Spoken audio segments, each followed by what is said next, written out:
Previous lectures तक हमने heating effect of current को डिस्कस कर लिया था, ठीक है। हीटिंग इफेक्ट के फॉर्मूले आपको थोड़े बहुत याद करने होंगे और हर एक फॉर्मूले को कब कैसे यूज करना है वो समझ में आना चाहिए, ठीक है। देखो, हीटिंग इफेक्ट ऑफ करंट के डिस्कशन में हमने क्या क्या ध्यान दिया था कि हीट जो है एक टाइप की एनर्जी है। डिस्कशन देख लो कैसे करना है। अगर आपको मान लीजिए फॉर्मूले भूल जाते हो तो आपको फटाफट याद कैसे रखना है। हीट जो है एक टाइप की एनर्जी है, और अगर फिजिक्स में कभी भी एनर्जी का डेरिवेशन करना है तो एनर्जी का डेरिवेशन हमेशा वर्क से स्टार्ट होता है, ठीक है। यानी आपने जो वर्क का फॉर्मूला पढ़ा है वहीं से एनर्जी आएगी, और वही एनर्जी कौन सी एनर्जी होगी? हीट एनर्जी होगी। तो देखो, पोटेंशियल का फॉर्मूला तो ऑलरेडी पढ़ रखे हो। पोटेंशियल इज इक्वल टू क्या होता है? Work done divided by charge, ठीक है। तो work done is equal to, यहां से ट्रांसफर कर लो, work done is equal to क्या हो जाएगा? Potential multiplied by charge. अब यहाँ पर दो फॉर्मूले रिप्लेस करते हैं। एक्चुअल में क्या है, तुम्हारे पास कोई ऐसी डिवाइस नहीं है जो चार्ज मेजर कर सके। कोई ऐसी डिवाइस नहीं जो चार्ज मेजर कर सके, लेकिन टाइम को मेजर करने के लिए हमारे पास डिवाइस है, करंट को मेजर करने के लिए डिवाइस है। इसलिए Q की जगह जो है I इंटू टी रिप्लेस किया जाता है। Q की जगह I इंटू टी रिप्लेस कर दो तो क्या फॉर्मूला बन गया? VIT। ये वर्क डन का फॉर्मूला बना। यही वर्क डन क्या होती है? हीट। तो आपको अगर फॉर्मूले याद भी नहीं है तो भी एक स्टेप में आप फॉर्मूला तुरंत बना सकते हैं, ठीक है। अब इसमें और भी रिप्लेसमेंट किया जा सकता है। यहाँ पर चाहो तो यहाँ पर V is equal to I into R put कर दो, तो वर्क डन यानी हीट का फॉर्मूला क्या बन गया? I into R into I into T. Replace कर दो, ये बन गया I square R into T. एक ये फॉर्मूला बन गया हीट के लिए। एक और रिप्लेसमेंट किया जा सकता है, यहाँ पर ये रिप्लेस कर सकते हो, I is equal to V by R place कर दो, तो ये हो जाएगा हीट के लिए V into V by R into T, यानी कि V square divided by R into T. Heat के टोटल कितने फॉर्मूले बन गए? 3। देखो कौन कौन से। हीट के लिए पहला फॉर्मूला बना VIT, हीट का एक फॉर्मूला ये बन गया। दूसरा हीट के लिए एक फॉर्मूला बना I स्क्वायर आर डी, और तीसरा हीट का फॉर्मूला बन रहा है V square divided by R. ध्यान से सुनना बेटा, ये बहुत इंपॉर्टेंट चीज है। जो एनर्जी है वही क्या होती है? वर्क, ठीक। ये प्रीवियस लेक्चर तक कवर कर लिया था। देखो, आज के टॉपिक में हमें इलेक्ट्रिक पावर पढ़ना है। अब पावर की डेफिनेशन क्या होती है? 9th में ऑलरेडी पावर की डेफिनेशन पढ़ रखी हो। पावर डिफाइंड होता है बेटा rate of work done. Rate का मतलब समझाया था, टाइम के साथ डिवाइड कर देना। किसको डिवाइड करना है? वर्क डन को। तो पावर के लिए फॉर्मूला क्या बना? Work done divided by time. जो वर्क होता है वही क्या होती है? एनर्जी। यानी कौन सी एनर्जी? Heat energy. यानी यहां पर फॉर्मूला बन सकता है heat energy divided by time. Heat energy का टोटल कितने फॉर्मूले हैं? 3। तो पावर के वहां से 3 फॉर्मूले बनेंगे। जैसे देखो, पावर इज इक्वल टू क्या आया? पावर इज इक्वल टू आ गया ना heat energy divided by time. यानी हीट एनर्जी के जितने फॉर्मूले थे सबको टाइम से डिवाइड कर दो तो पावर के फॉर्मूले आ जाएंगे। तो पावर के टोटल कितने फॉर्मूले बन जाएंगे? 3। देखो, VIT को मतलब H की वैल्यू डाल दो, VIT, T कैंसिल आउट हो जाएगा, तो पावर का एक फॉर्मूला बन गया, power is equal to IV, ठीक है। एक ये रिप्लेसमेंट हो गया। दूसरा देखो, I स्क्वायर आर टी है, रिप्लेस करो, T कैंसिल हो जाएगा, क्या बचेगा? I square R. एक और रिप्लेसमेंट हो सकता है, पावर यहां से ले लो, क्या बच जाएगा? V square divided by R। देखो, जनरली पावर के एक ये फॉर्मूला और ये फॉर्मूला, ये दोनों बहुत ज्यादा यूज होता है, ठीक है। इसको नोट करो, इसके इंपॉर्टेंस समझाता हूं पावर के, ठीक है। देखो, हीट के 3 फॉर्मूले थे, यहां से पावर के तीनों फॉर्मूले हमने लिख लिए। बस क्या किया, यहां से टाइम को हटा दिए, तो पावर का एक फॉर्मूला बना IV, पावर का एक फॉर्मूला बना I स्क्वायर R, और पावर का एक फॉर्मूला बना V square divided by R, ठीक है। इसके यूनिट्स चेक करो तो याद रख सकते हो। वैसे कोई आपसे पूछे बेटा what is the unit of power, ठीक है, तो क्या कहना है? Okay, yes sir, what is the unit of power. याद रखना है, पावर की यूनिट क्या होती है? वाट, ठीक है। रिप्रेजेंटेशन कैसे करोगे? जैसे मान लो 60 वाट लिखना है तो 60 ऐसे वाट लिख दिया जाएगा, ठीक है। ये उसकी यूनिट हो गई। देखो, एक पावर में सबसे अच्छी बात क्या समझनी होगी, एक वर्ड होता है पावर रेटिंग। सुनो, जब कोई भी तुम अप्लायंस खरीदोगे ना, जैसे कोई भी सामान खरीदो, मान लो ये एसी खरीदा जाए, ठीक है, तो एसी में कुछ लिखा होता है, जैसे उस पर देखो ऐसा लिखा होता है, power is equal to 1550 watt 220 volt. AC भी इस तरह से लिखा होता है, मान लो ये 1.5 टन की एसी है तो 1.5 टन की एसी वैसा लिखा होगा, ये लगभग 1500 वाट होगा। 1 टन की एसी होती है लगभग 1000 वाट का होता है, 1 टन की एसी लगभग 1000 वाट की होती है। ये उस पे ऐसा पावर लिखा होता है, इसको कहते हैं पावर रेटिंग। मतलब समझो इसका क्या है, जैसे किसी बंदे के पास कुछ पावर है, मान लो हमारी डेली डाइट में क्या है कि 6-7 रोटी खाने के बाद से इतनी पावर आती है। अगर हम उतने आपको इनपुट ना दें, डेली एक ही रोटी का इनपुट दिया जाए तो आपकी पावर क्या हो जाएगी, रिड्यूस हो जाएगी। मतलब पावर जो है ये कांस्टेंट नहीं होता है, ये चेंज होता रहता है और वो चेंज होता है अकॉर्डिंग टू इनपुट वोल्टेज। जैसे कई बार क्या होता है ना, घर में लो वोल्टेज आता है 100, मतलब कई बार हमारे घर में आता है 220 वोल्ट की सप्लाई रहती है, लेकिन कई बार क्या होता है 110, 105, 106 ऐसा कुछ कम हो जाता है। तो जब वोल्टेज कम हो जाता है तो चीजें एकदम स्लो हो जाती हैं।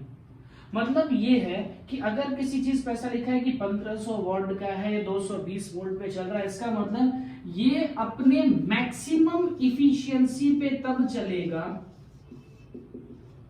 मैक्सिमम इफिशियंसी पे तब चलेगा जब तुम उसको 220 वोल्ट दोगे।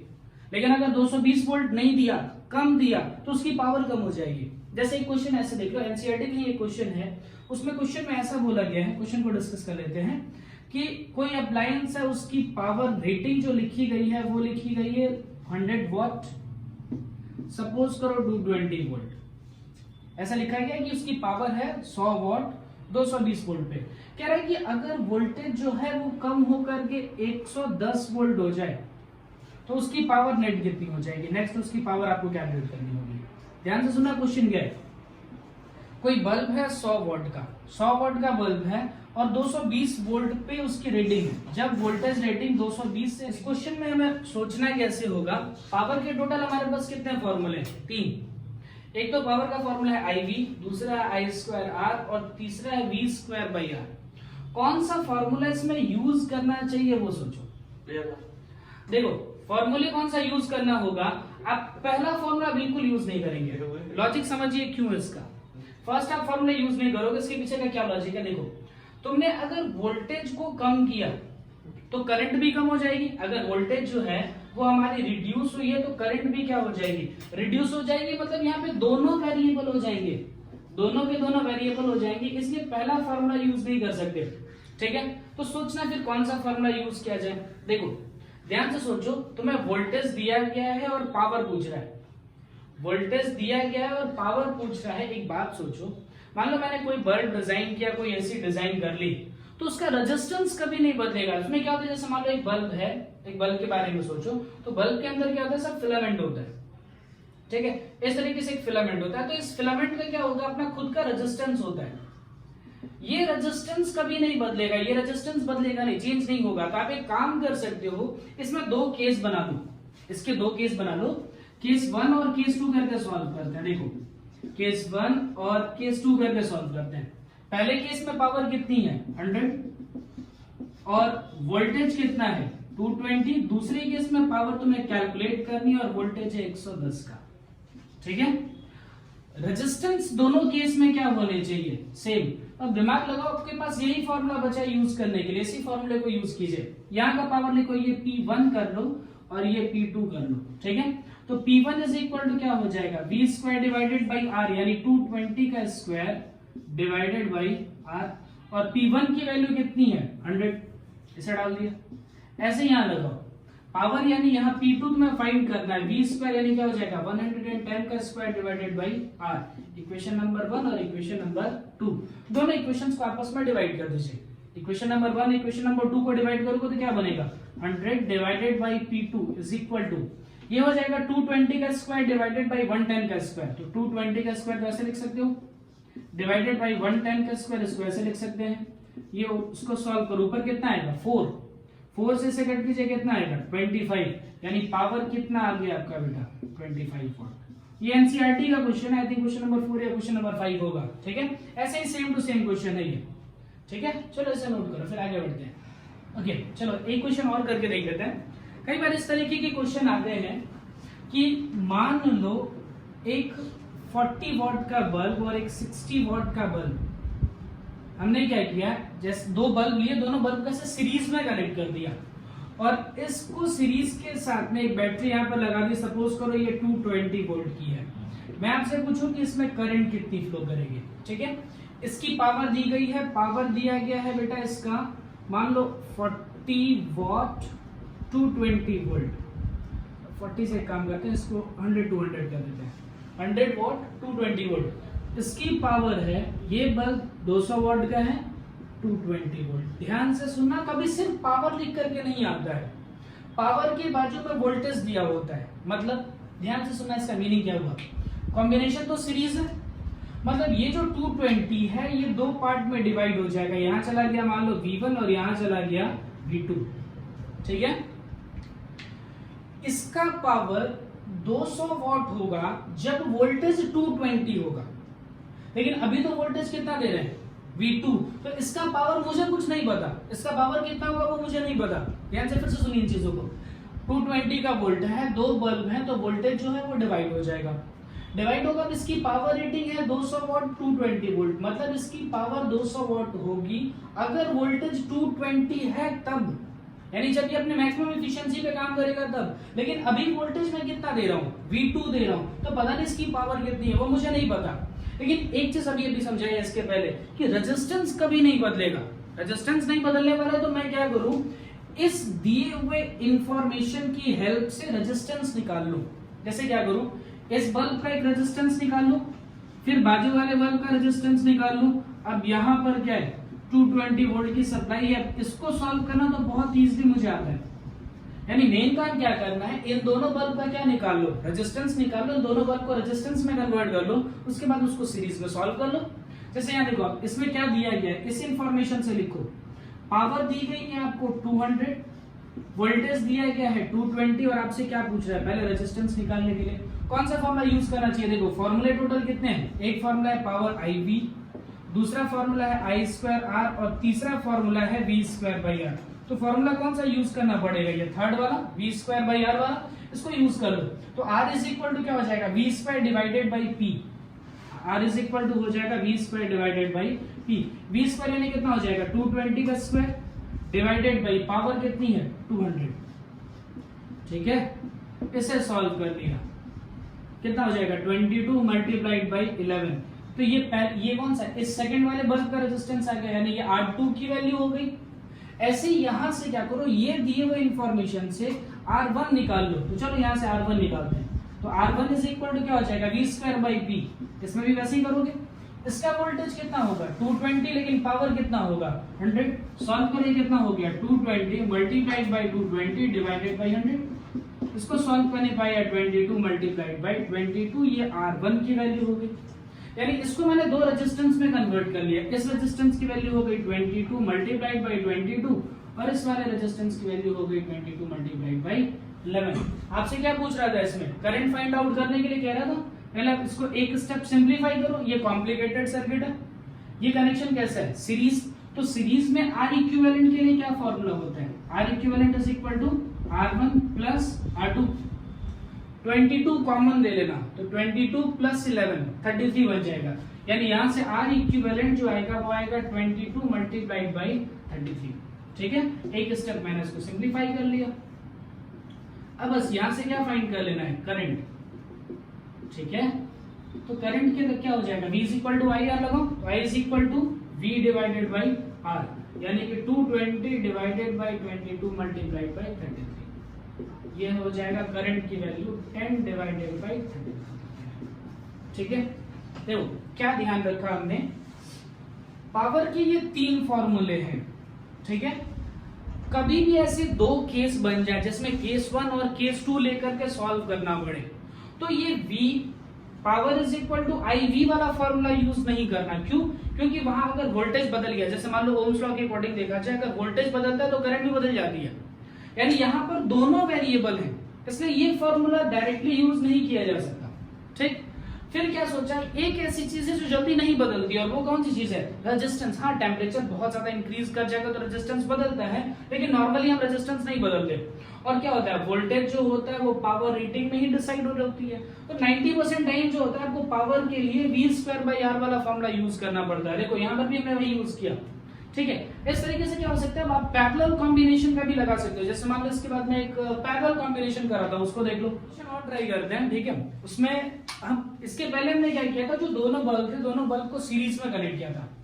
मान लो हम दो बल्ब लेते हैं और दोनों बल्ब को ऐसे पैरेलल में कनेक्ट करते हैं।